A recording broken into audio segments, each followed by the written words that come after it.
नमस्कार शेतकरी मित्रांनो, मी संदीप चौधरी, मेट्रोजन बायोटेक प्रायव्हेट लिमिटेड, गांधीनगर. आज स्वतः कंपनीमध्ये आलो आहे रोपांसंदर्भात माहिती घेण्यासाठी आणि तुम्हाला माहिती देण्यासाठी. तर रोपांबद्दल कधी म्हटलं तर आपण आता सध्या आपल्या लागवडी जे चालू आहेत ह्या कडक उन्हामध्ये चालू आहेत. ऊन म्हटलं म्हणजे आपल्याकडचं टेम्परेचर काही म्हटलं जळगाव, धुळे आणि नंदुरबार लगभग 40 ते 45, 46 पर्यंत आपलं टेम्परेचर असतं. एवढ्या टेम्परेचर मध्ये कधी आपण केळी लागवड करत असाल तर केळी लागवड करत असताना आपल्याला काय प्रिकॉशन घ्यावं लागतील हे तुम्हाला आता मी सांगतो.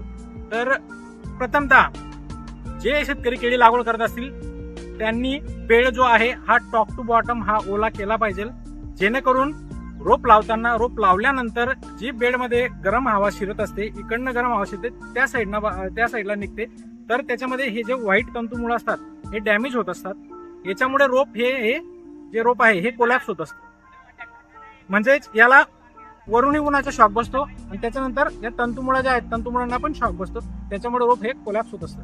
दुसरा पॉईंट कधी म्हटला आपण रोप जे आहे ते जवळपास 4 वाजे म्हणजे संध्याकाळी 4 नंतरच लागवड करा.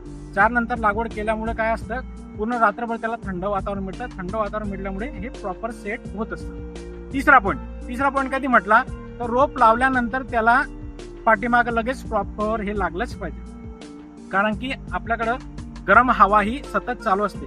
म्हणजे संध्याकाळी 6 वाजेपर्यंत सुद्धा गरम हवा ही येत असते, त्याच्यामुळे हे रोप डॅमेज होत असते. तर त्या अनुषंगाने आपल्याला प्रॉपर हे लावायलाच पाहिजे. आणि थर्ड पॉईंट कधी म्हटला तर थर्ड पॉईंट आपण सण कधी टाकला तर सण हा जवळपास 15 ते 20 दिवस बिफोर हा सण टाकला पाहिजे. सण कधी टाकला तर अत्युत्तम, त्याच्यामध्ये पण रोप छान पद्धतीने सर्वाइव्ह करत असतं.